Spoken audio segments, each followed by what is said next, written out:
Pronto. Bom dia a todos. Vamos continuar então com nossos estudos sobre tópicos de álgebra comutativa. Então, hoje vamos ver o espectro, né? Espectro primo como um funtor. Para começar, vamos lembrar algumas noções sobre funtores, certo? Sobre funtores. O que é um funtor? Tá.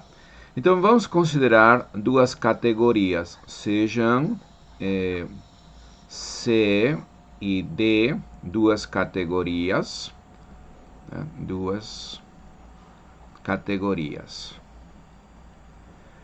Então, um funtor entre essas categorias vai ser uma correspondência, tá? Então, um funtor na verdade, a gente vai dividir entre funtor covariante e funtor contravariante. Então, vamos escrever aqui um funtor covariante, ou simplesmente funtor. Tá? Quando a gente fala de funtor covariante, vai falar simplesmente funtor, tá certo? Um funtor vai ser uma correspondência entre ambas as categorias, uma correspondência.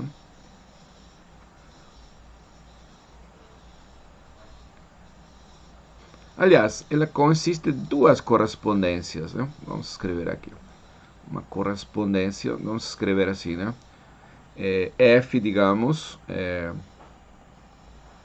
entre a categoria C e a categoria D, certo?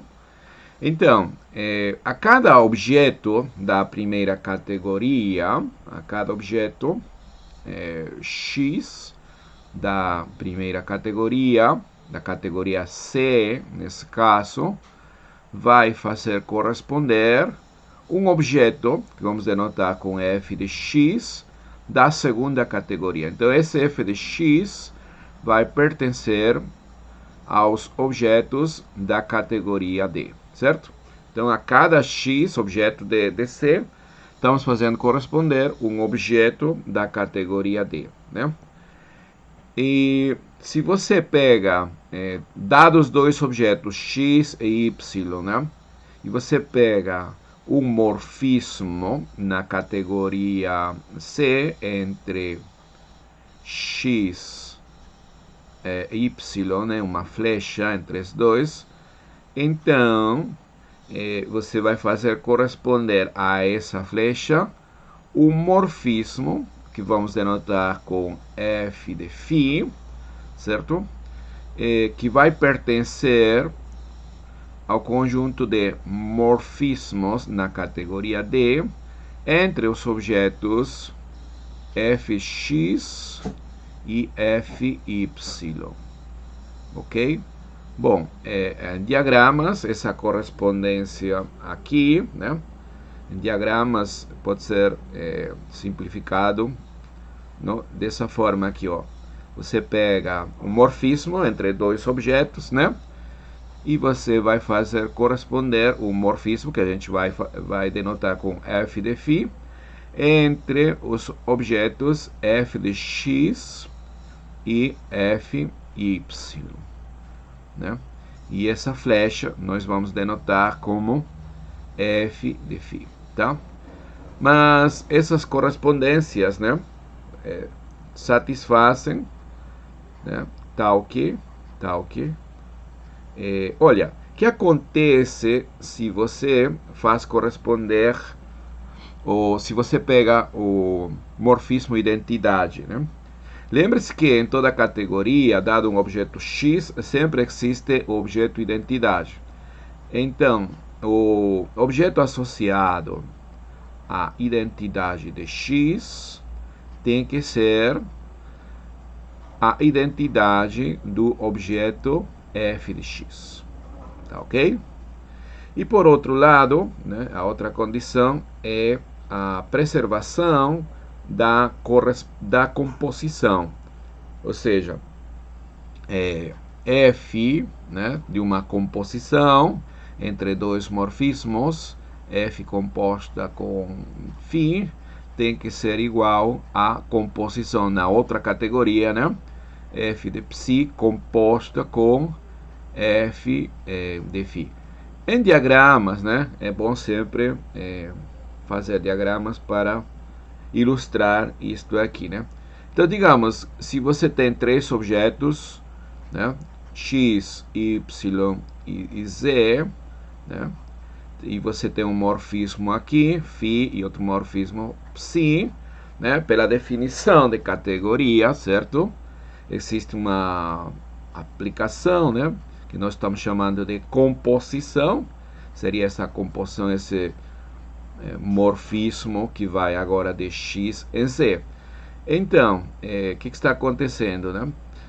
Pelo funtor, né, pela correspondência do funtor, a gente vai ter, então, os morfismos entre f de x, f de y, né, e f de z. F de z. Né? Aqui a gente vai ter f de φ, né, f de φ, f de psi, não é isso? Então, na categoria D, a gente pode compor, né? A gente pode calcular a composição f de psi composta com f em φ. Então, nós estamos exigindo que essa composição coincida com f disto daqui. Ou seja, via f, a esse morfismo aqui, você faz corresponder essa composição, esse morfismo aqui, essa composição, certo? Isso aqui que está indicando essa regra, tá? Então, em palavras, né, os funtores são correspondências, na verdade, né? Não é somente uma correspondência, né? Porque, olha, primeiro, a cada objeto da primeira categoria tem que fazer corresponder um objeto da segunda categoria, certo? E, além disso, dados dois objetos da primeira categoria, digamos x e y, toda vez que você pega um morfismo entre x e y, né, esse f faz corresponder um morfismo entre f de x e f de y. E esse morfismo você denota da forma f aplicado em φ, certo? E ela tem que satisfazer condições, né? Por exemplo, f aplicado na identidade, é a identidade de f de x, qualquer que seja o objeto x, certo? Qualquer que seja o objeto na primeira categoria, certo? E além disso, qualquer que sejam as flechas, né? Φ e psi entre três objetos, como aqui, né? Φ e psi. Então, f tem que ter um bom comportamento com relação à composição, ou seja, tem que preservar essa composição, tá bom? Então, isso aí é a definição, né? A ideia, na verdade, né? A ideia de funtor covariante ou funtor simplesmente, tá bom? Existe uma noção dual, né, que é a noção de funtor covariante, tá bom? Então vamos anotar aqui o que é um funtor covariante. Bem, então, agora, né, novamente, CD representam categorias, e aqui vamos anotar um funtor contravariante, né? Contravariante entre essas categorias, né? Ela vai consistir de correspondências, né? Vamos anotar assim, um funtor G entre a categoria C e a categoria D. Novamente, a cada objeto X da primeira categoria, né? Da primeira categoria, vamos fazer corresponder um objeto da segunda categoria que a gente vai denotar com G em X, certo? Até aí não tem nenhuma mudança com relação ao caso covariante, certo? Nada de novo, né? O novo vem aqui, ó. Toda vez que você pega uma flecha, né? Uma flecha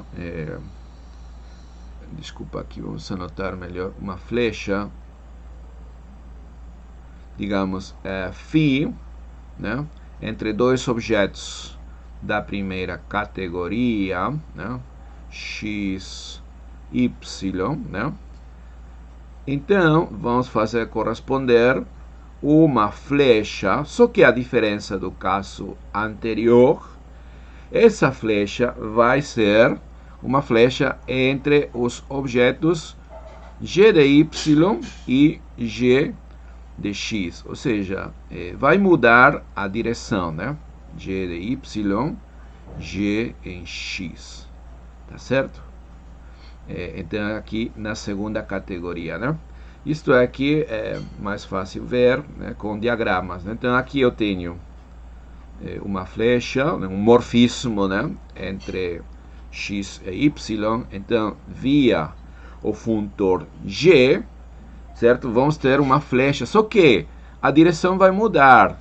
Então o domínio vai ser o g de y e o contradomínio vai ser o g de x, correto? G de x, tá?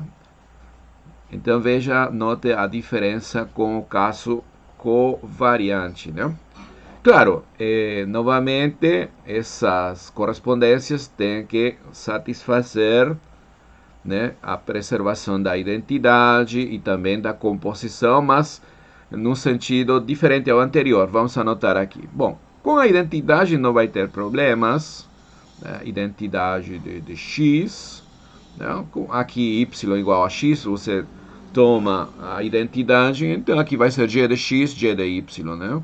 Então você vai exigir que isto aqui seja justamente a identidade no objeto g em x, ok? E isso aqui, qualquer que seja o objeto da primeira categoria, né? Objeto da primeira categoria, que é C no caso, certo? E com relação à composição, né? Agora vai mudar. Então, G, né? Numa composta, né? Psi composta com um φ, né? Agora, né, no caso anterior era na mesma direção, G de psi composto com G em φ, mas aqui é o contrário, né? Vai ser G em φ composta com G em psi, tá bom? E por que isso aí deveria acontecer? Bom, a gente explica aqui com diagrama, né? Aqui, então, entende-se que esse φ digamos, o morfismo entre x e y, e esse psi é um morfismo, né, entre y e z. Ok, então, o que acontece? Via G, você vai ter agora, como você tem um morfismo entre y e z, e G é contravariante, né, então vai mudar aqui, você vai ter G em Z, né, G em Y, né, G em Y e G em X, certo? Mudam, né, as direções das flechas.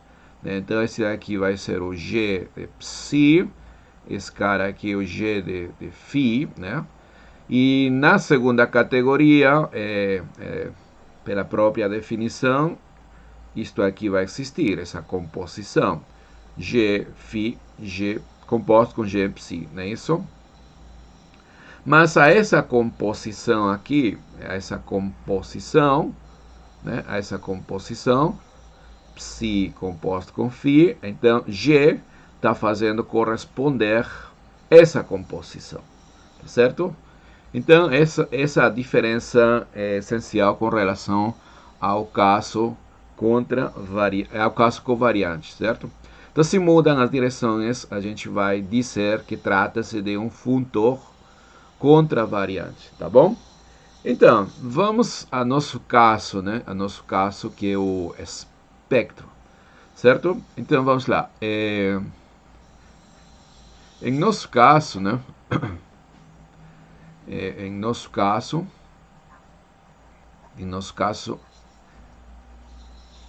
a gente tem as categorias dos anéis, né? Vamos lembrar aqui a última parte da aula passada. Por favor, nós estamos denotando assim a categoria dos anéis comutativos, certo? Categoria dos anéis comutativos com unidade, né? Anéis comutativos, certo? Então, os objetos aqui são todos os anéis comutativos com unidade, né? Certo? E quem são os morfismos nessa categoria? São simplesmente os homomorfismos de anéis, certo? E por outro lado, a gente tem a categoria top, certo? Então, essa aqui vai ser, ou vai representar a categoria dos espaços topológicos. Dos espaços topológicos, né? Ok, lembrando que nesse caso aqui, né, top, os objetos são os espaços topológicos, certo? E os morfismos, né, entre dois espaços topológicos, dois objetos dessa categoria, são as aplicações contínuas, correto? Muito bem. Então, o que acontece? O spec, né, pode ser visto como um funtor, tá? Da seguinte forma, né? O spec, né, vamos colocar aqui um parênteses, tal, para indicar o seguinte, né? Olha, ele vai partir da categoria dos anéis comutativos, né? E vai chegar na categoria top. Então, em primeiro lugar, para um objeto da primeira categoria, que seria um anel, né? Objeto dessa primeira categoria, né? Anel comutativo com unidade. Quando a gente aplica esse spec, ou seja, consideramos o spec DA, nós sabemos que este cara aqui é um espaço topológico, né? Esse cara aqui é um espaço topológico, né? Obviamente com a topologia de Zariski, tá certo? Então não é somente um conjunto, né? Ele é um espaço topológico, né? Com a topologia de Zariski, tá bom? Muito bem. E além disso, a gente viu que a cada morfismo na categoria dos anéis comutativos, ou seja, um homomorfismo de anéis, a gente faz corresponder que, lembra-se que a gente definiu a função φA, né? Isso denotamos aqui, φ de A. Essa daqui é a função que vai do spec de B para o spec de A. Né? Spec de B para o spec de A. Certo? Pois bem, a essa φA nós vamos chamar spec de φ, né? Na notação funtorial, certo? Mas antes disso, deixa eu lembrar aqui, né? É importante lembrar qual é a definição, né? Lembrar rapidamente que essa φ de A, como ela está definida, né? Como ela está definida. Pois bem, ela vai pegar um ideal primo de B, digamos que, e vai fazer corresponder, né? Ou seja, a imagem, né, via essa aplicação aqui, é igual a imagem inversa desse Q. Né? Isso que nós já vimos, que realmente trata-se de um ideal primo de A, certo? Então, a princípio, ela está bem definida, no sentido de que leva ideais primos de B para ideais primos de A. Por outro lado, também a gente viu que essa φ de A é contínua, que isso é importante para estar, né, nessa categoria aqui, ó, nessa categoria top, porque na categoria top, quem são as flechas? São as aplicações contínuas. Então, nós já vimos, né, que esta daqui realmente é uma aplicação contínua, né? Isso daqui já vimos, né? φA é uma aplicação contínua, porque lembre-se da aula anterior, né? Se a gente considerava um um fechado aqui, né, um fechado aqui, a imagem inversa, né, via essa aplicação FIA, é um fechado daqui, né? Isso, vamos lembrar aqui, né? Se você considera A um ideal de A, né? Porque os fechados daqui, os fechados do SPEC, são da forma conjunto de zeros de algum ideal, né? Então, quem é a imagem inversa via essa phi de A? Quem é a imagem inversa, né, desse vanishing de A? Nós vimos, né, que isto daqui é um fechado também, e vai ser o vanishing, né, do phi de A, não é isso? Phi de A, né? Ok? Phi de A não é um ideal, porém o vanishing do phi de A coincide com o vanishing do ideal gerado por phi de A dentro de B. Então estamos no spec de B, certo? Então, desculpa aqui, eu disse uma aplicação contínua, mas não escrevi, né? Essa daqui é uma aplicação contínua, por favor. Tá certo? Muito bem. Então, realmente, é um morfismo, né? É um morfismo entre spec de B e spec de A. Correto? E, além disso, né? Além disso, nós vimos também, né? E isso é claro a partir da definição, que que acontece se você considera aqui o mapa identidade de A. Então, quem seria a identidade de A, né? Aqui é simplesmente identidade no spec de A, né? O spec de A, isso aí é claro, tá? E também é fácil ver que se a gente tem outro anel, né, digamos, um terceiro anel C, e a gente tem outro homomorfismo de anéis, outro morfismo nessa categoria, né? Então, quem é o psi composto com φ A desse negócio aí, dessa composição? Isto aqui é fácil ver pela definição, que isto aqui é φ A composta com psi A. Ok?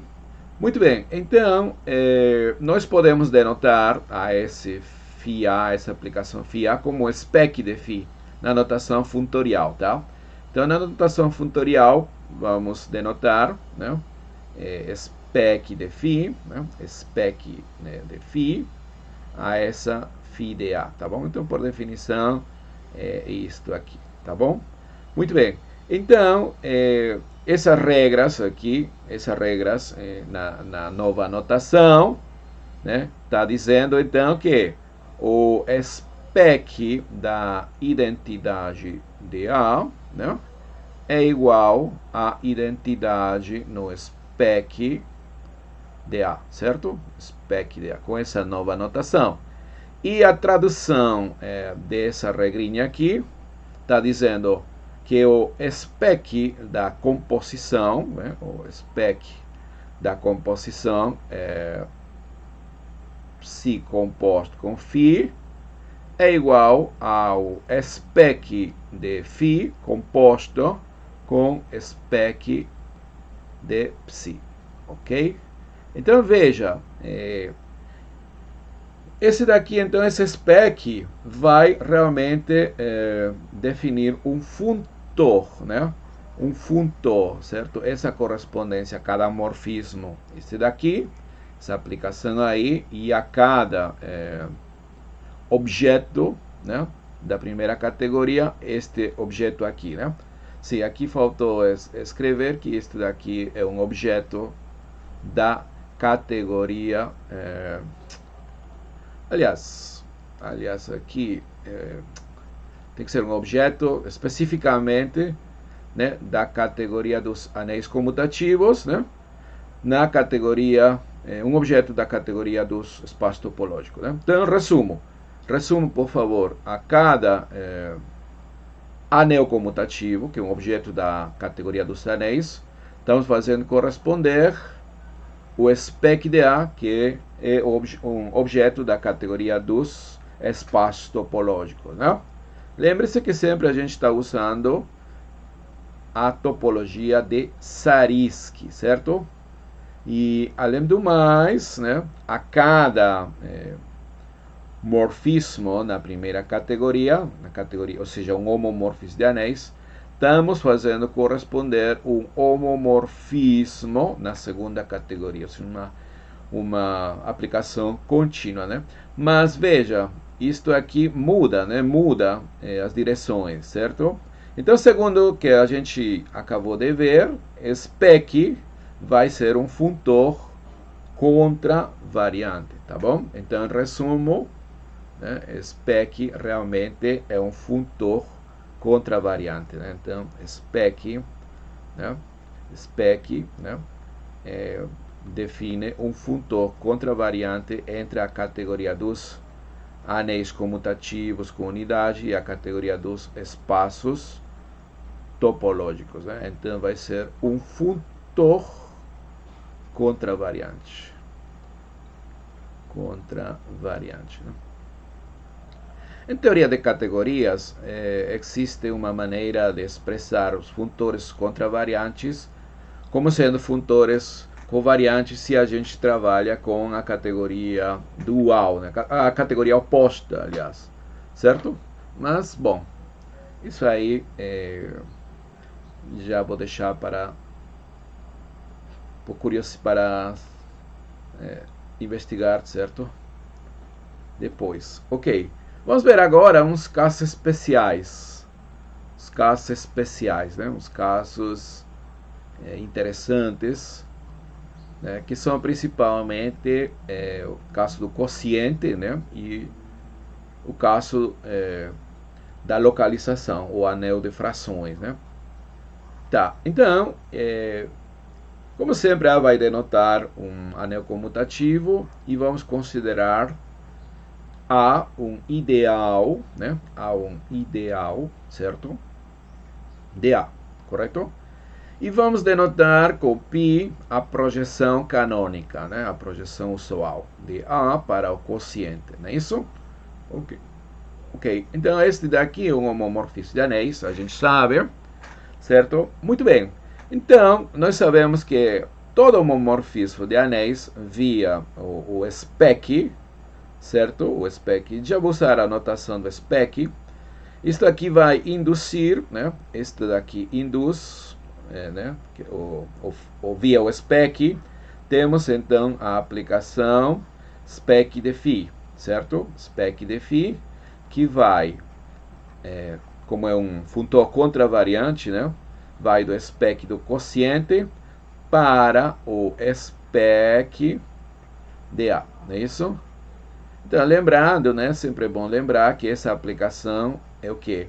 A cada ideal primo do quociente faz corresponder o quê? A imagem inversa, né, via aplicação π desse aqui, ok? Essa é a definição desse daqui, né? Porque lembra-se que esse daqui não é outra coisa que aquele velho πa, né? Isso só que a gente está usando a notação funtorial, tá bom? Muito bem, primeira coisa que você vai observar aqui é que essa aplicação aqui, ela é contínua. Sim, ela é contínua. Mas outra coisa, ela é injetiva, uma coisa nova. Esse daqui é contínuo, sim. Vou anotar aqui. A afirmação é que essa aplicação aqui é uma injeção, né? Esse daqui é injetiva, certo? Uma aplicação injetiva, né? Injetiva. Ok, por que isso acontece? De fato, né? De fato. Vamos tomar aqui dois ideais primos no spec do quociente, de tal forma que suas imagens via spec sejam iguais, né? Então vamos considerar sejam Q1, Q2, Q1, Q2, né? Dois ideais primos do quociente, né? Dois ideais primos do quociente, tais que o spec de QD1, certo? Aliás, spec de φ em QD1, já vou considerar diretamente, né? Melhor. né, para não escrever muito aqui, certo? Eu estou querendo provar que essa aplicação aqui é injetiva. Então, eu vou considerar dois caras do domínio cujas imagens são iguais, né? Então, Então, as imagens são iguais. Π a menos 1 de Q1, tais que π a menos 1 de Q1, π a menos 1 de Q1 é igual, né? Igual a π a menos 1 de Q2, né? Ou seja, o spec de π aplicado em Q1 é igual a spec de π aplicado em Q2, não é isso? Tá. E aí, a ideia é mostrar que Q1 é igual a Q2. Mas então, eu posso aplicar π, né? Se eu quero ter alguma relação, né? Vou aplicar π. Π a menos 1 de Q1 tem que ser igual a π, né, de π a menos 1 de Q2, certo? Agora, em geral, se você aplica a imagem direta a uma imagem inversa, isso aí, né, de um certo subconjunto do contradomínio, não devolve, em geral, esse subconjunto. Mas quando π é sobre, isto aqui é uma igualdade. Então, como π é sobre, né, π é sobre,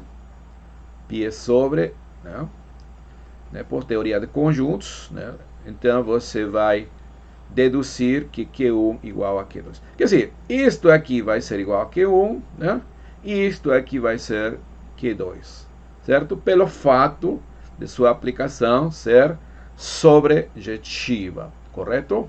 Muito bem, e isso aí então demonstra que de fato nossa aplicação spec de φ é uma aplicação injetiva, correto? Agora vamos vamos calcular a imagem dessa aplicação aqui. Quem seria a imagem? Olha, pelos nossos estudos, né, sobre anéis quocientes, a gente sabe que existe uma correspondência unívoca entre os ideais do spec, os ideais do quociente, a princípio, né, os ideais do quociente, né, e os ideais de A. Né? Qual é essa correspondência? Os ideais de A que contém A, que contém o ideal. Não é isso? Tá? Essa mesma coisa, essa correspondência também funciona para o caso de ideais primos. Então, os ideais primos do quociente estão em correspondência unívoca com os ideais primos de A, que contém o ideal A, certo? Mas isso não é outra coisa que o vanishing do ideal, certo? Ok, então eu vou dar uma prova aqui desse fato, né? Como lembrando, tá? Então, a afirmação aqui, é que a imagem, por favor, a imagem da aplicação spec de π é justamente o conjunto de zeros do ideal A. Perfeito? Isso aí vamos demonstrar, não é isso? Ok.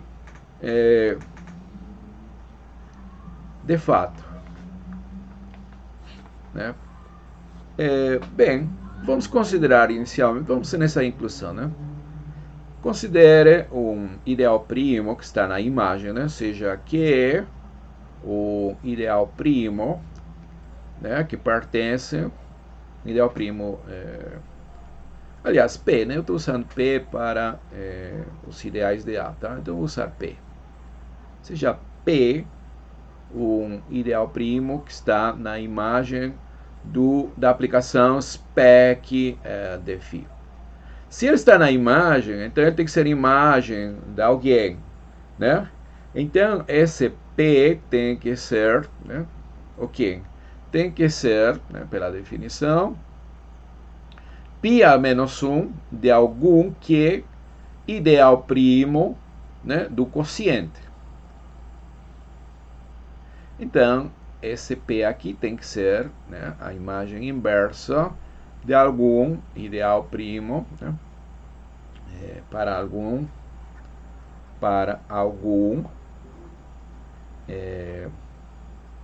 ideal primo que é do quociente, não é isso? Do spec do quociente. Ok. Agora, note o seguinte, né? Como que contém o ideal zero, né? Claro, como que contém o ideal zero, né? O ideal zero. Eu vou escrever assim dessa forma. E as imagens inversas preservam inclusão. Eu vou ter que a imagem inversa de Q vai conter a imagem inversa do zero. Mas a imagem inversa do zero não é outra coisa que o núcleo de π, né? Pela própria definição. Esse cara aqui é o núcleo da aplicação quociente, né? Mas o núcleo da aplicação quociente é justamente o ideal A, certo? E esse cara aqui é o nosso P. Então, essa última inclusão está dizendo que P, porque P é esse daqui, né? Esse daqui ao final é P. Esse P, né? Está aqui, P. E esse P a menos 1, né? De que contém o núcleo. Então, P contém A, certo? Ou seja, P pertence ao vanishing de A. Muito bem, isso aí então demonstra a primeira inclusão, né? A gente pegou um primo qualquer na imagem, né, de spec de π e verificamos que P mora no vanishing de A, certo? Ok. Reciprocamente, ou a inclusão recíproca também vale, né? A inclusão recíproca, né? Então agora vamos considerar P, seja P, um cara que mora, né, no vanishing de A. Isso, ou seja, esse P contém o ideal, né? Contém o ideal A, não é isso? O ideal A. Deixa eu escrever um pouco maior esse daqui, né? LaTeX é mais fácil ver essa diferença, certo? Muito bem, então eu gostaria que esse P more na imagem do spec de π. Para isso, esse P tem que ser a imagem inversa via π de algum ideal primo. Quem seria esse ideal primo? Naturalmente, esse ideal primo do quociente deve ser π em P. Então, seja que, vou definir assim, por favor, como sendo a imagem direta do ideal P. Então, aqui a observação é importante, né? No seguinte sentido. Imagens diretas de ideais não necessariamente são ideais, correto? Imagens inversas de ideais não necessariamente são. Mas quando esse homomorfismo é subjetivo, né, esse homomorfismo é subjetivo, que é o caso nosso, né, porque a projeção canônica, então imagens de ideais são ideais, tá certo? Então isto daqui é um ideal, né? Além do mais, né, alguns autores denotam esse ideal aqui como sendo esse daqui, né? PA, esse quociente, certo? Esse ideal aqui. Ou seja, está formado pelas classes, né, de elementos de P módulo A. E faz sentido porque P contém A, certo? Então, ele a princípio é um ideal do quociente, tá certo? Do quociente. Mas por que ele é primo?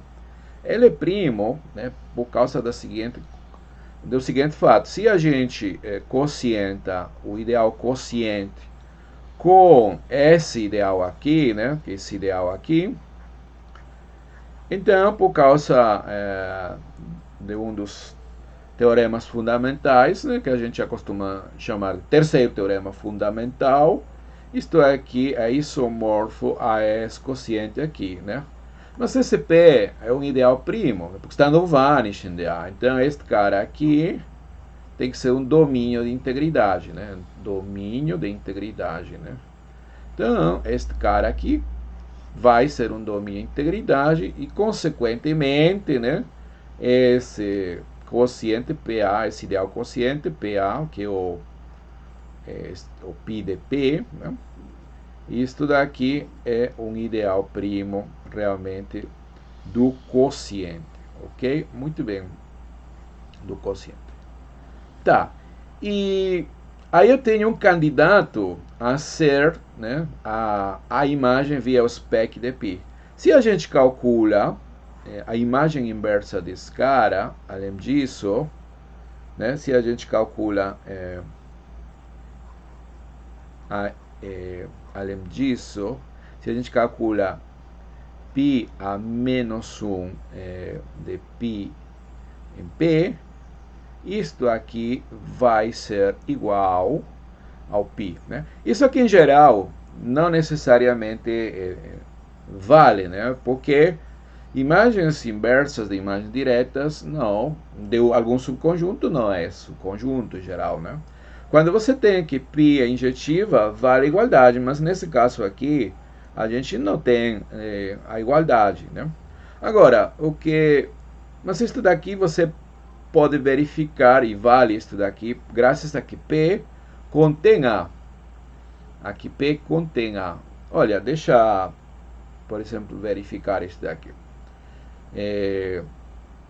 Se X, por exemplo, se X está na imagem inversa de π de P, desse ideal P, isso significa que π em X, né?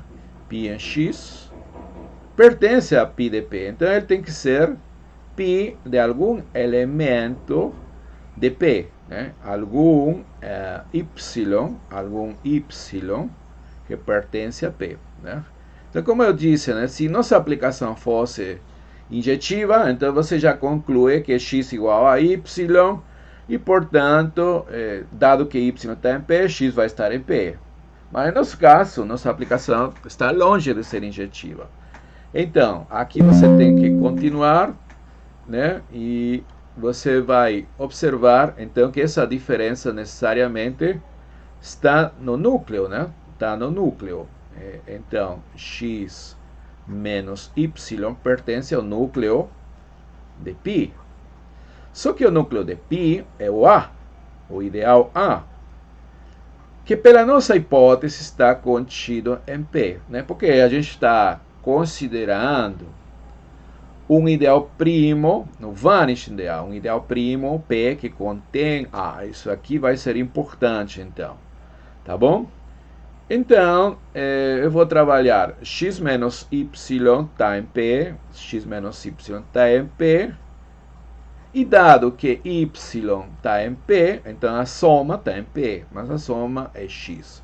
Então, x realmente está em P, certo? Então, isso aí mostra a inclusão, né, a primeira inclusão de que π a menos 1, π em P, está contido em P, né? Que é a inclusão que dá problemas, já que essa outra inclusão, essa vale em geral, essa inclusão é trivial, essa aqui vale. Se você pega um cara que está em P, vai estar na imagem inversa, ou sua imagem tem que estar na imagem de P, mas isso é claro, né? Isso aí vale em geral para qualquer, na teoria dos conjuntos em geral, ok? Muito bem, então realmente, π a menos 1 de π de P, certo? É o próprio P, tá? Ok, isso significa, então, traduzindo, né, voltando à estrela, fazendo a tradução, então, π a menos 1 de π de P significa a aplicação spec de π, né, aplicado, né, em π de P, certo? Nesse ideal. Este daqui, um ideal primo do spec, né? Por favor, este cara aqui é um ideal primo do spec do quociente. A gente já viu isso, acabamos de ver. Spec do quociente. E isso aqui é igual, né, ao P. Tá. Então, essa igualdade mostra que P realmente pertence à imagem do spec de π, que era a outra inclusão que estava faltando para mostrar nossa afirmação, certo? Então a gente já tem agora, né, que a imagem dessa aplicação é o vanishing de A, né? Vamos então anotar isso daqui, importante, vamos ressaltar, né? A primeira parte a gente mostrou que essa aplicação era realmente injetiva, ela já nasceu contínua, né? E agora, né, isso aí está indicando que temos uma abjeção contínua, por favor, entre spec do quociente e o vanish de A, que é a imagem, tá? Além do mais, essa aplicação aqui vai ser aberta e, portanto, fechada. Então, vai ser um homeomorfismo, tá? Vamos provar isso também, né? Então, na seguinte afirmação, vamos afirmar agora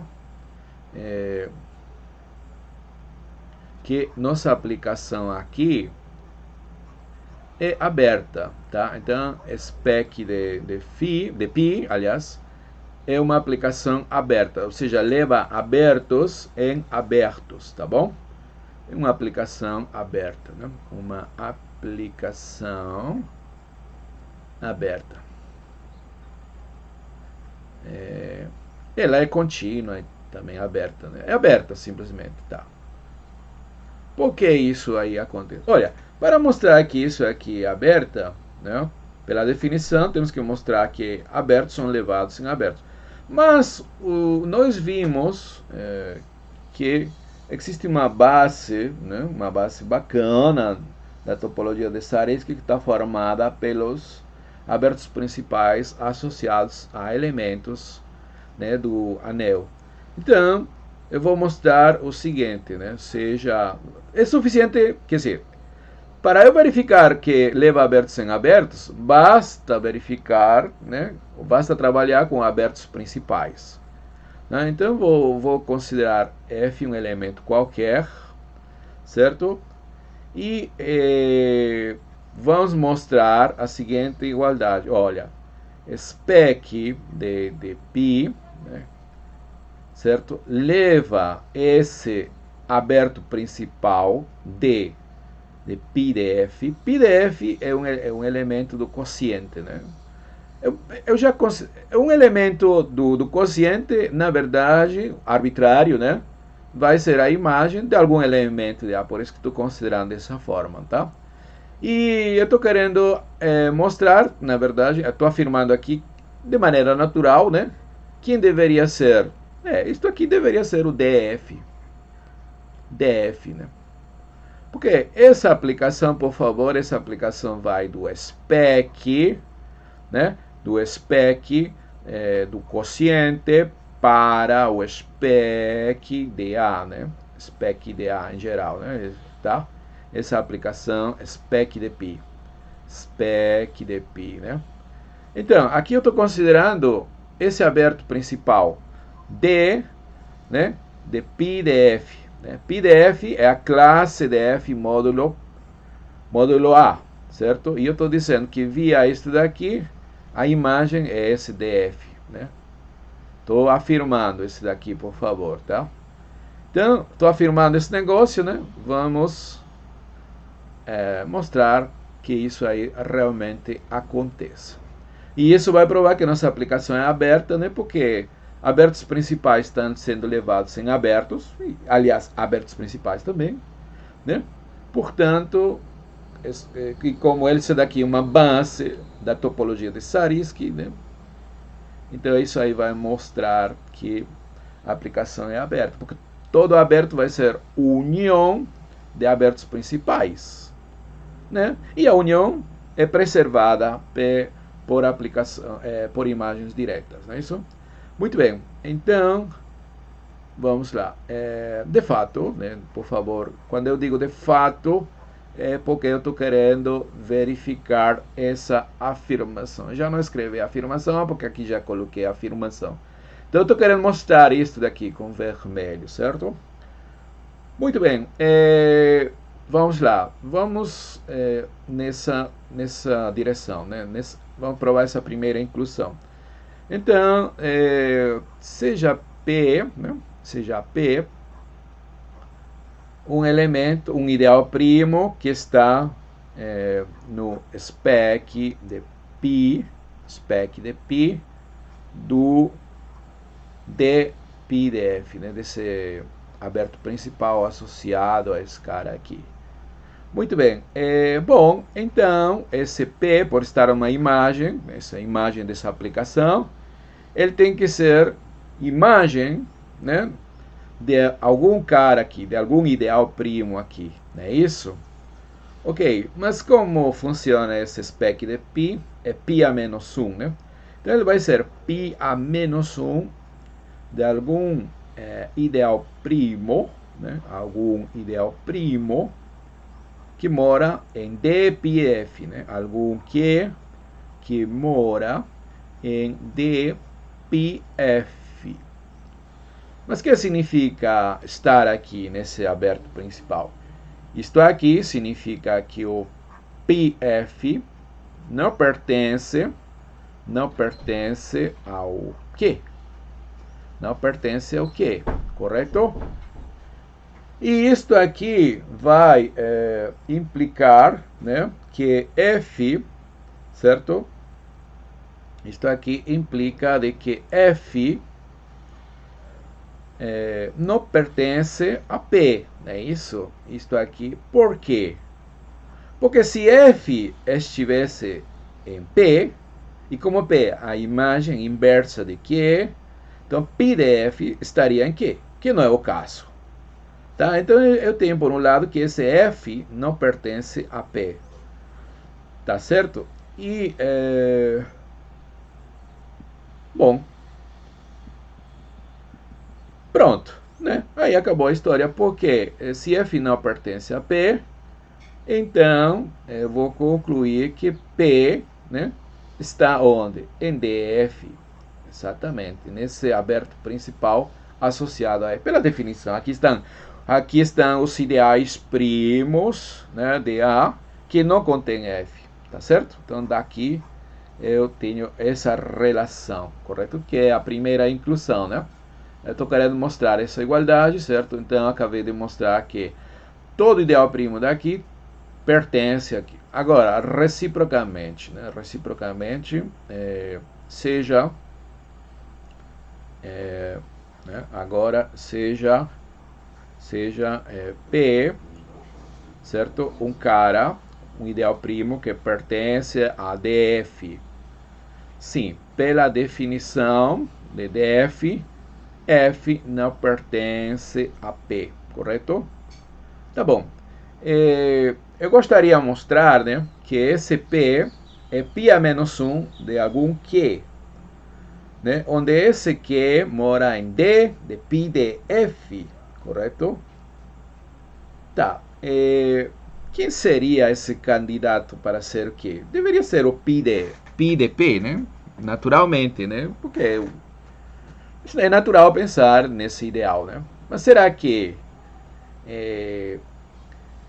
π de F não pertence a π de P? Olha, nesse caso aqui era bem evidente, né? Bem evidente. π de F não está na imagem inversa de Q, então F não pertence a P. Agora, isto aqui implica, pergunta, que π de F não pertence a π de P? Bom, isso aqui não tem por que ser verdade em geral, né? Por que seria isso aqui em verdade? Então, mas realmente isso acontece, tá? Olha, por quê? Caso contrário, né? Caso contrário,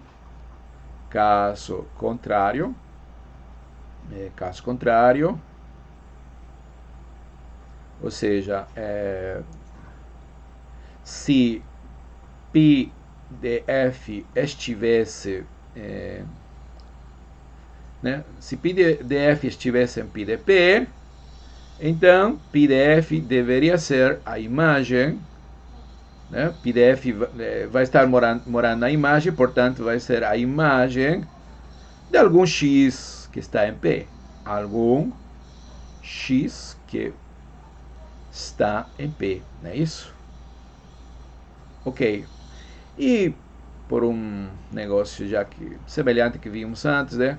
F menos x vai estar no núcleo, né? No núcleo de π, certo? Núcleo de π. O núcleo de π é A, certo? Agora, nós estamos trabalhando sobre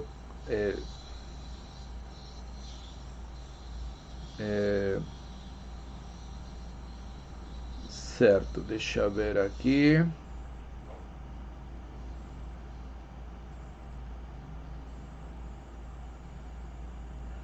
Sim, esse P que a gente está considerando, né? Deixa eu ver aqui. Uhum.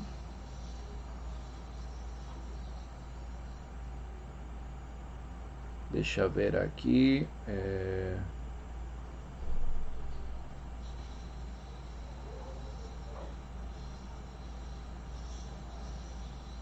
Tá, eu quero mostrar essa igualdade, certo?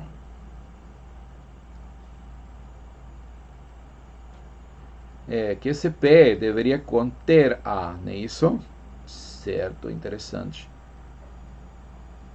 Tá, então veja, aqui temos que fazer um ajuste. Qual é esse ajuste?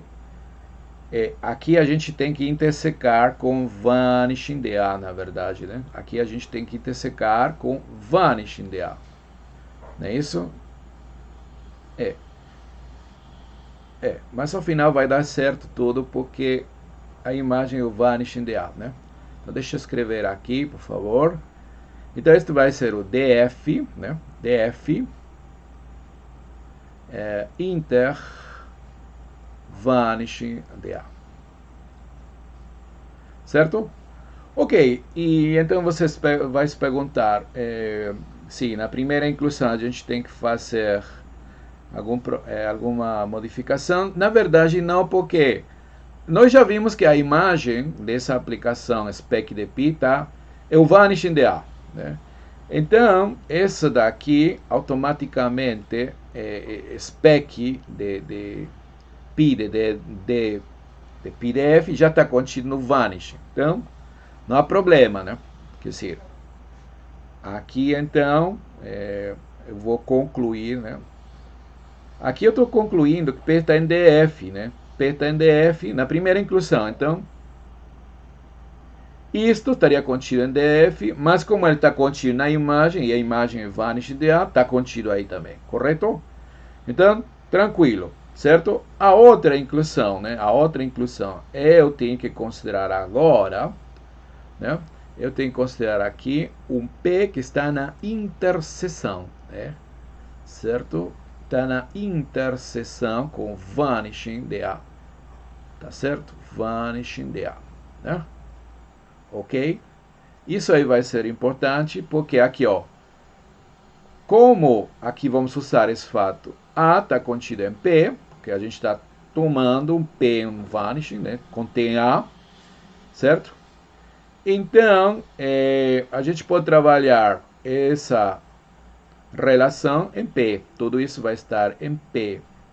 E como o x está em P, né? X está em P, x está em P, então vamos concluir que F vai estar em P. Que não seria o caso, né? Voltando aqui, por favor.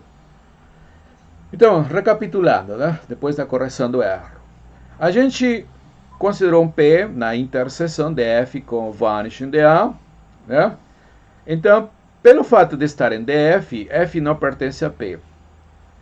Então, a partir daqui, a gente se perguntava se π de F não estava em π de P. Se o oposto fosse verdade, a gente chegaria a que F está em P. E isso aí não é verdade. Tá certo? Não é verdade, né?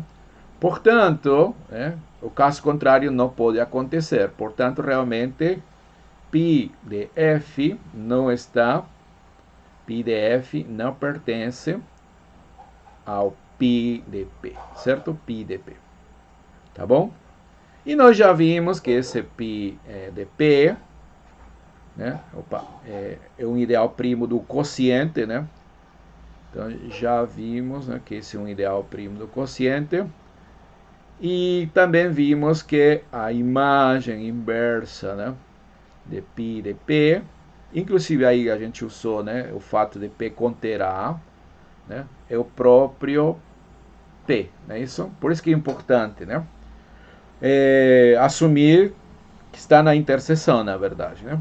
Mas isso daqui se traduz em que π a menos 1 significa spec, essa aplicação aqui, spec de π, desse cara aqui, ó, π de P, é o P. Ou seja, P é a imagem de alguém, né? A imagem desse ideal primo, sim. E esse ideal primo, por causa dessa relação aqui, né? Esse ideal primo aqui, π em P, certo? Pertence ao quem? Ao D, ao aberto principal, associado ao elemento πf. Correto? Muito bem. Agora sim. Ou seja, em outras palavras, P vai ser a imagem, via spec de π, de um elemento desse aberto principal. Isso aí, então, demonstra a inclusão recíproca, né? A inclusão recíproca, né? Porque isso vai mostrar que P realmente está aqui, não é isso? Isso está mostrando que está aí, né? Ok? Tá, bom, vamos anotar aqui. Então, P pertence ao spec de π, spec de π, de quem? Desse aberto principal. Tá? Moral da história, né? Moral da história olha, esse aberto principal, tá? Agora sim, esse aberto principal de PDF, né? Está sendo levado via a aplicação spec de π, né? Eu disse antes nesse aberto principal, mas realmente não era esse aberto principal, é a interseção disto aqui com o vanishing de A, não é isso? Mas então, como este daqui é um aberto do espaço total, do spec, né? Essa interseção significa que este aqui vai ser um aberto relativo do vanishing de A, tá certo? Então, tudo isso daqui se resume a dizer o seguinte, por favor, agora sim. Então, em resumo, né? A gente vai ter, então, o seguinte. Aqui temos o spec do quociente, né? Spec do quociente. Eita. Este spec do quociente, né? E via esse mapa aqui, spec de π, né? Spec de π, vimos que a imagem é o vanishing de A, não é isso? Ok. E nós vimos que isso daqui era uma bijeção, né? Mostramos que era injetiva, era sobre... Quer dizer, era sobrejetiva sobre a imagem, porque nós provamos que a imagem do spec de π é o vanishing. Então, se eu estou considerando aqui sobre o vanishing, automaticamente vai ser sobrejetiva. Mas a injetividade vai ser uma bijeção. Então, a gente tem bijeção contínua, né? Uma bijeção contínua. E a última parte prova que abertos daqui são levados em abertos daqui. Essa última relação, né? Está dizendo que abertos principais, e isso é suficiente, eu já expliquei, né? Trabalhar com uma base, né? Abertos são levados em abertos da imagem, tá certo? Então é uma bijeção contínua aberta. Em outras palavras, é um homeomorfismo, tá bom? Então é um homeomorfismo, certo? Homeomorfismo, né? Um homeomorfismo. Sim, é importante dizer que quando a gente está trabalhando, né, com esse vanishing de A, Ele está com a topologia induzida do spec, certo? Muito bem. Ok? Então, essa correspondência que a gente viu inicialmente entre os ideais primos do quociente e os ideais primos de A que contém A, que a princípio era apenas uma abjeção, agora nessa nova linguagem, né, usando a topologia de Zariski, está dizendo que trata-se de um homeomorfismo. Esses espaços aqui são homeomorfos. Então, muitas vezes na geometria algébrica, né, quando a gente quer falar desse spec de algum quociente, simplesmente fala do vanishing de A. Identifica esse spec aqui com esse vanishing, né, que é um fechado do spec de A. Ou seja, diz que esses spec do quociente são fechados, né, do espaço spec de A, certo? Muito bem. A gente está vendo casos especiais, né? Cadê? Não sei quando a gente começou. Certo, casos especiais. Caso 1, caso 2 vai ser quando a gente trabalha com anéis de frações, não é isso? Então vamos ver o caso 2. Caso 2, tá? Caso interessante também, né? Então, agora vamos considerar S, né, um subconjunto multiplicativo de A, né? S, um subconjunto multiplicativo, certo? Multiplicativo. Certo? Então, nós já estudamos os anéis de frações e vimos que todo anel de frações ele vem equipado com um mapa canônico, né, que vai de A para o anel de frações SA-1 de A, e que a cada elemento R, né, faz corresponder essa classe aqui, né, certo? R1. Então, é o mapa canônico, correto? Muito bem, então, esse mapa canônico vai induzir, né, dentro já considerando os specs, né, a gente vai ter, então, o spec desse mapa canônico, né? Spec desse iota, que vai do spec, né? Spec de SA-1 de A, correto? E o spec de A, certo? Spec de A.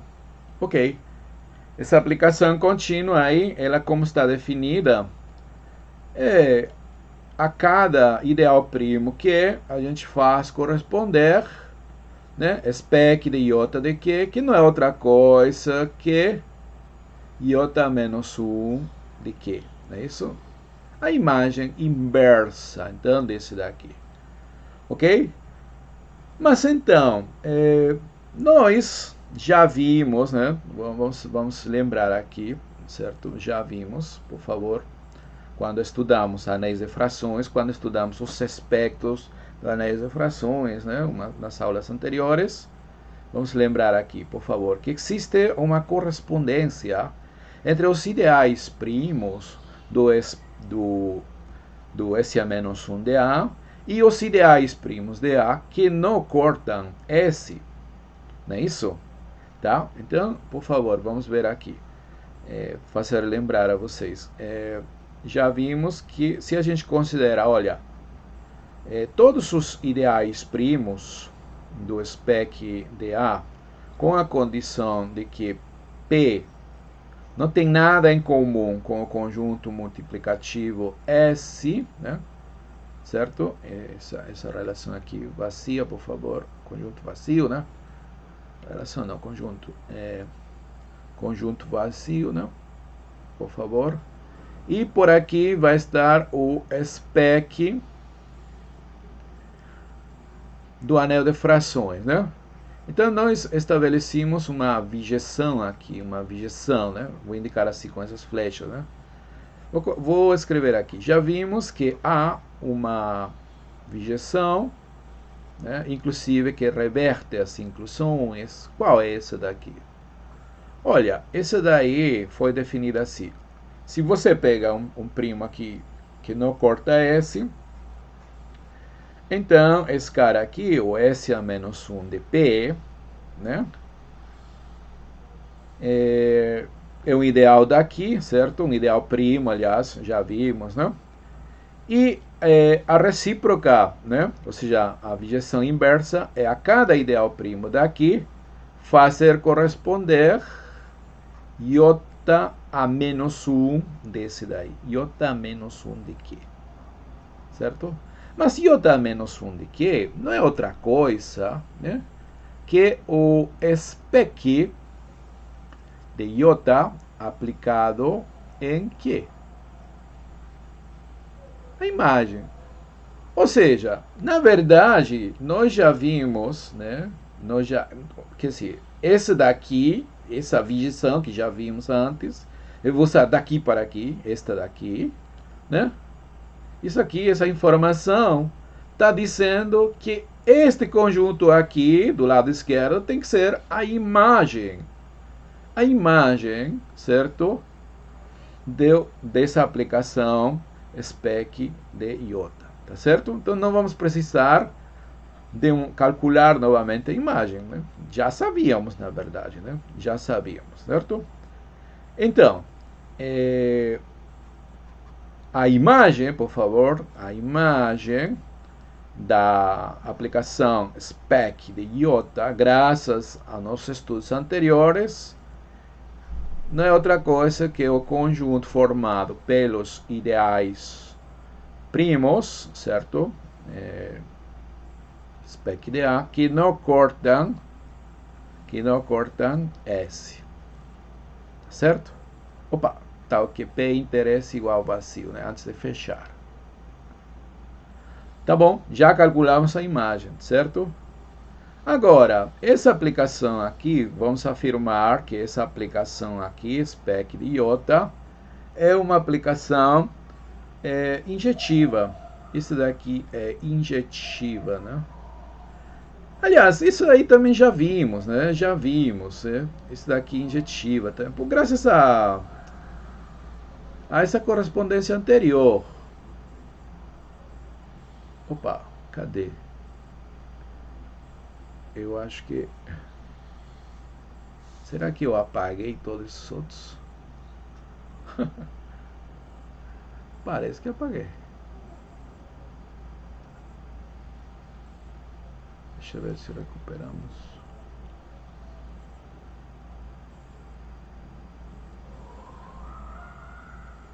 Deixa eu ver aqui. Ah, não, tá aqui. Então, deixa eu fechar isso daqui. Eu abri mais, né? Certo. Tá, pronto. Né? Ok.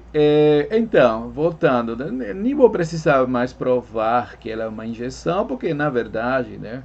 Graças a essa injeção que a gente estabeleceu, nós já temos calculado a imagem e também temos mostrado que trata-se de uma injeção, né? Olha, está aqui, ó, iota menos 1, e aqui temos a sua inversa à esquerda, né? Sua inversa, na verdade, né? Como injeção. Ok. Então, trata-se de uma injeção, né? Certo? Vamos anotar aqui. Tá? Então, iota, né?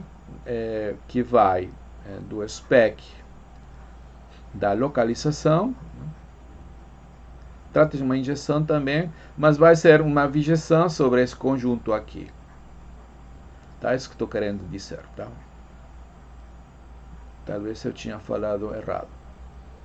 Bom, vai ser injeção desde que eu trabalhe sobre a imagem, que é esse daqui.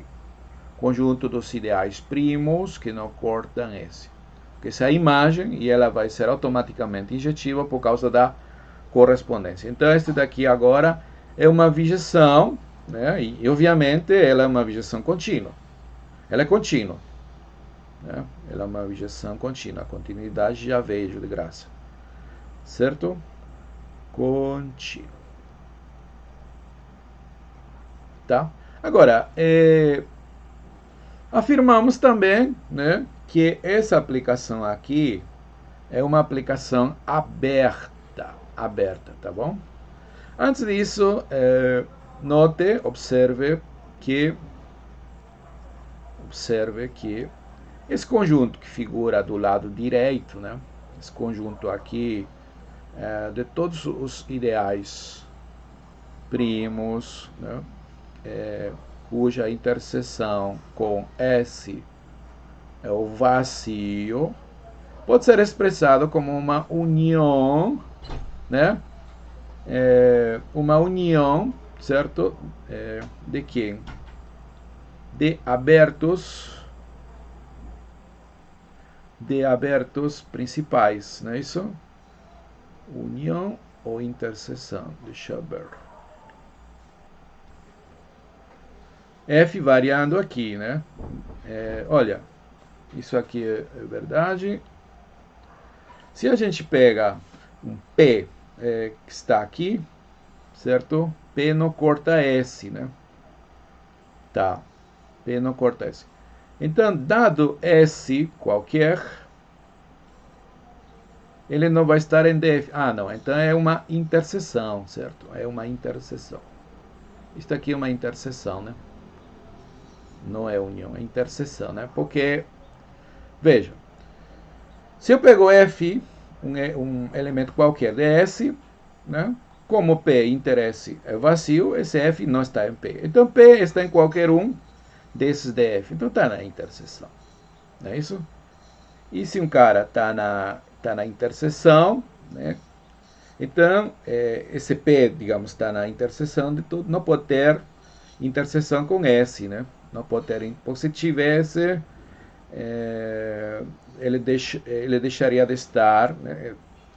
Existiria um elemento comum e esse P deixaria de estar, esse elemento estaria em P, então ele não estaria em D desse elemento em comum. Tá? Então é fácil ver isso daqui, tá? Essa interseção aqui, correto? Muito bem, é outra forma de expressar esse conjunto da direita, não é isso?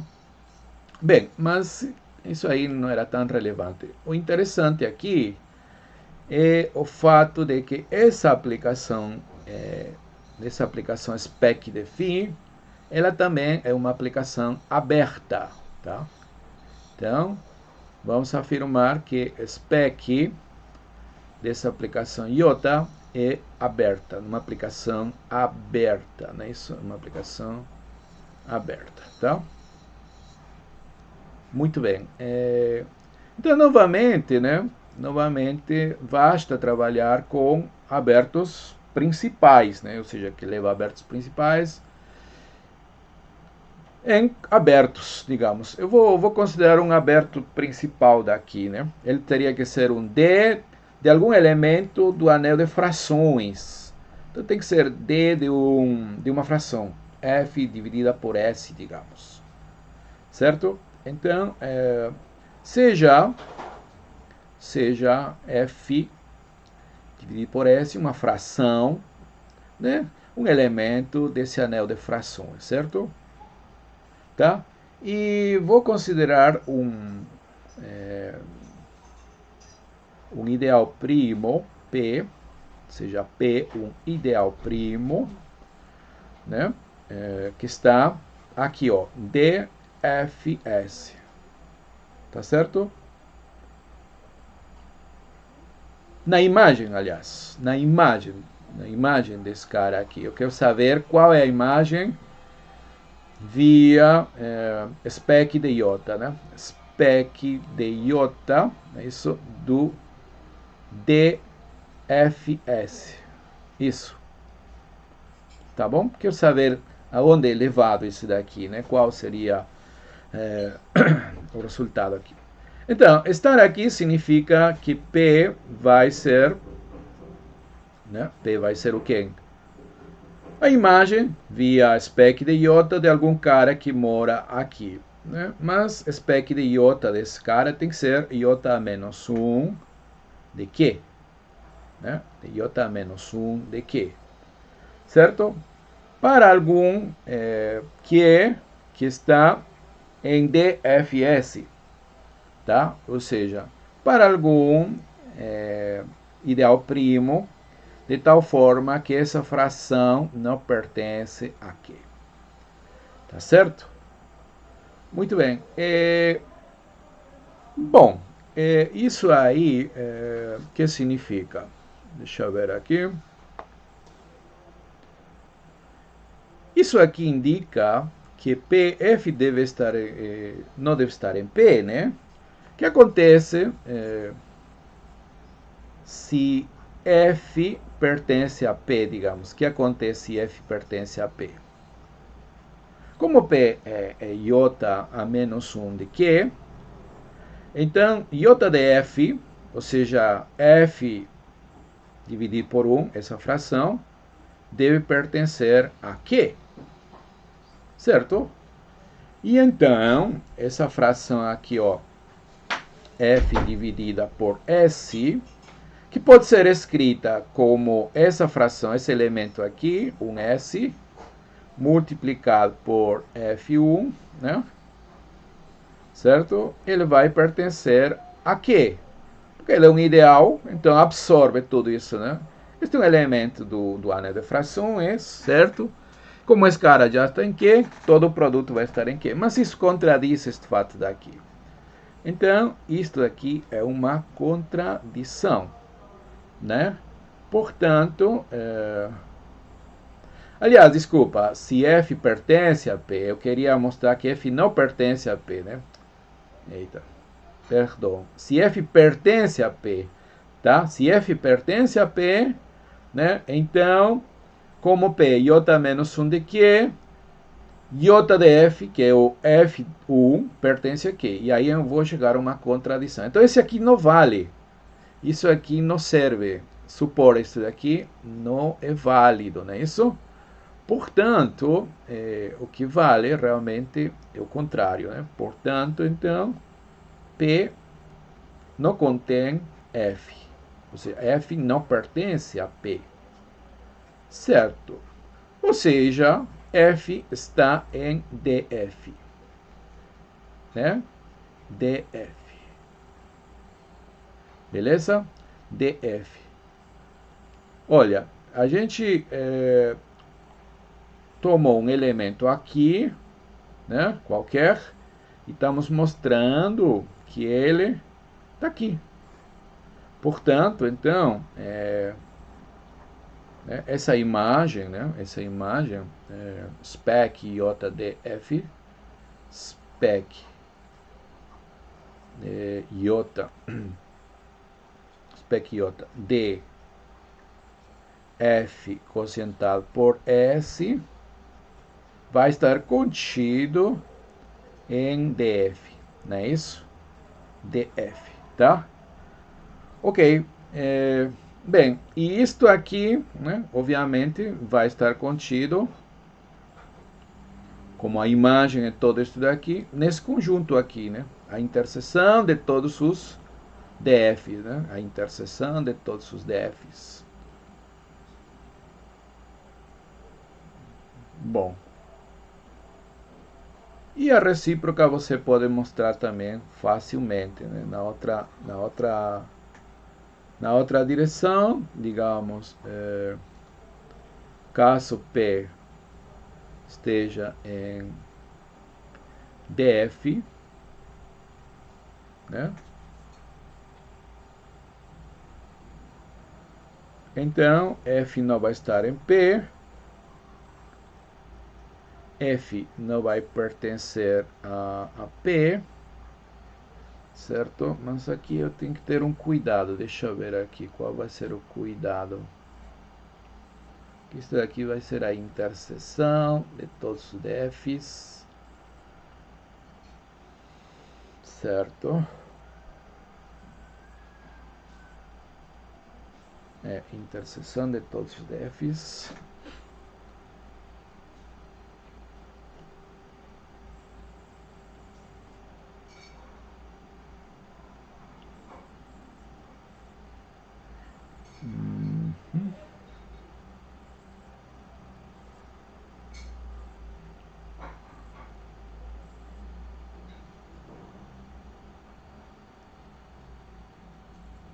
Aqui interseção, união.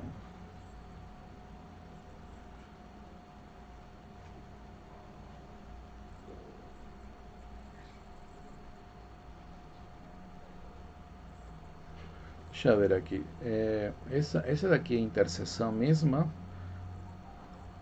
Se a gente considera um P que está em S qualquer, né?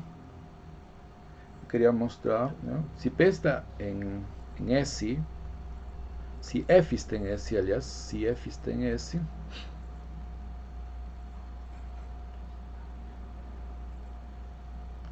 se F está em S, né? Então, por causa desta relação aqui, estou considerando um elemento aqui, né? Um P.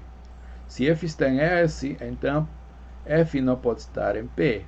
F não pode estar em P, então P está em D. P está em DF. Ok? Tá.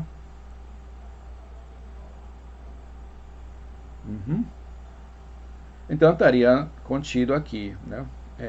Estaria contido aqui. E reciprocamente, né? Se um primo está em DF, né? Qualquer que seja o F que está em S, então essa interseção é válida, né? Essa inclusão é válida, né? Ok, vale aí a inclusão, né? Tá, tudo bem. Tudo bem, tudo bem.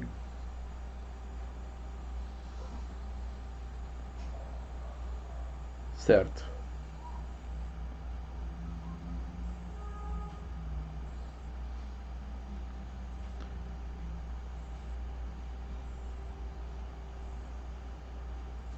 Uhum.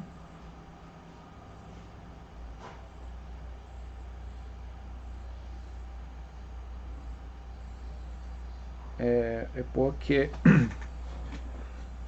aqui a minha dúvida surgiu em relação a essa imagem, né? Porque aqui, isto aqui vai estar contido em DF, mas isto daqui está contido em toda a interseção de todos esses DFs, certo? Em toda tá. Bom, vamos ver aqui. Se P não, se P está em DF, então F não pertence a P. Vamos abrir uma nova janela, certo? Bom, então já vimos, né, que P vai ser spec. Porque a gente já viu que P vai ser necessariamente o j menos 1 por causa dessa correspondência que a gente falou, essa correspondência aqui, né? Esse P vai ser j menos 1 de S a menos 1 de P. Então esse P pode ser escrito como j menos 1 S a menos 1 de P, digamos. Estou procurando um cara aqui para ser a pré-imagem via SJ, né? Ou seja, eu posso escrever isso daqui como sendo o spec, né? O spec J desse ideal primo. Tudo bem, ideal primo aqui, né? Desse ideal primo, certo? Mas eu gostaria que esse cara aqui não somente esteja aí, eu queria que esse cara estivesse em D de F de S, né? Certo? Sim, é claro que S a menos 1 de P, por causa dessa relação daqui, está aqui. Uhum.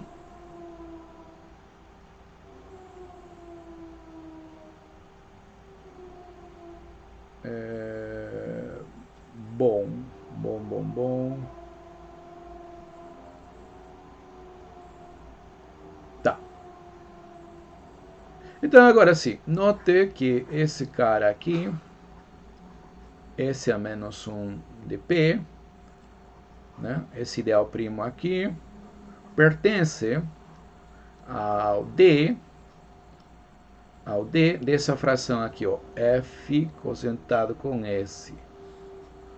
Por quê?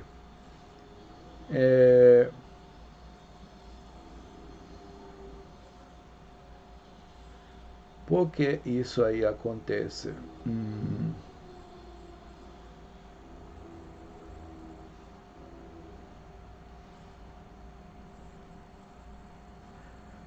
Caso contrário, né? Caso contrário, tá? Caso contrário, ou seja, se f cosentado por S pertence a S a menos 1 de P, né? Então, nós sabemos, né, pelo que já vimos, que vai existir algum T, digamos, em S, tal que o produto TF vai pertencer a P, né? Mas P e S não têm interseção, né? Como P e S são disjuntos, como esses daqui são disjuntos, e esse produto está em P, necessariamente F vai estar em P. Né? Mas isso aí não vale por causa que a gente está considerando um P em DF, então F não está em P. Certo? Então esse aqui vai ser uma contradição. Né? Então, supor o contrário não vale. Então, isto aqui vale, certo? Isso aí já acaba porque P vai ser a imagem via aplicação spec de iota de um ideal primo aqui, certo? Muito bem. Pronto, então, tudo isso daí, né, em resumo, já para finalizar, né, em resumo, a gente tem um homeomorfismo entre o spec do anel de frações, esse é menos 1 de A, e o conjunto formado por todos os ideais primos, né, P, que está no spec de A, que não cortam S, tal que P inter S igual a vazio. Né? Então já vimos que temos uma objeção contínua aberta. Então vai ser um homeomorfismo. Né? Um homeomorfismo, tá bom? Então esse daqui é um homeomorfismo. Né? A aplicação spec de iota. Spec, vamos anotar melhor aqui. Spec de iota é um homeomorfismo. Tá? É um homeomorfismo. Né? Então, isso aí vai permitir identificar esse espaço topológico, o espectro de um anel de frações, com esse subconjunto, com esse subespaço topológico do spec de A, formado por todos os primos que não cortam S. Né? Em particular, quando a gente trabalha com o conjunto multiplicativo formado pelas potências não negativas de algum elemento de A, esse conjunto multiplicativo aqui, 1, F quadrado, né, etc. Então, nós sabemos que o anel de frações é denotado com AF. Né? Então, a gente vai ter spec, né, de AF, certo? Né? E, por outro lado, esse aqui é a interseção de todos os DFs. Nesse caso, vai ser apenas DF. Né? Ou seja, porque vai ser os primos que não cortam a esse conjunto, potências de F. Então é suficiente, necessário que F não pertence, ou seja, DF. Tá? Então a gente vai ter esse homeomorfismo entre o spec de AF e este aqui. Mas agora, esse cara que está aqui, finalmente, esse cara aqui, este rapaz aqui é um aberto. É um aberto do spec de A, né? Do spec de A. Então, muitas vezes, essa identificação vai permitir falar que este spec, desse anel de frações, é um aberto do spec de A, via essa identificação, né? que é um homeomorfismo. Este daqui é um homeomorfismo, como este daqui é um aberto, né? Então a gente muitas vezes fala, né, principalmente no contexto da geometria algébrica, que este spec de AF é um aberto do spec de A, não é isso? Da mesma forma que aqui, ó, este cara aqui é um fechado, né? A diferença do caso anterior, né? Esse vanishing daqui, esse é um fechado do spec, né? Do spec de A, certo? Então, identificando via esse homeomorfismo, muitas vezes vamos falar que specs desses quocientes são fechados, certo? Do spec de A, né? E nesse caso, este spec da F desse cara aqui vai ser pensado como um aberto do spec de A, correto? Muito bem, então vamos parar por aqui. Na próxima reunião a gente vai vamos ilustrar alguns exemplos interessantes sobre specs de alguns ideais. Então vamos parar por aqui.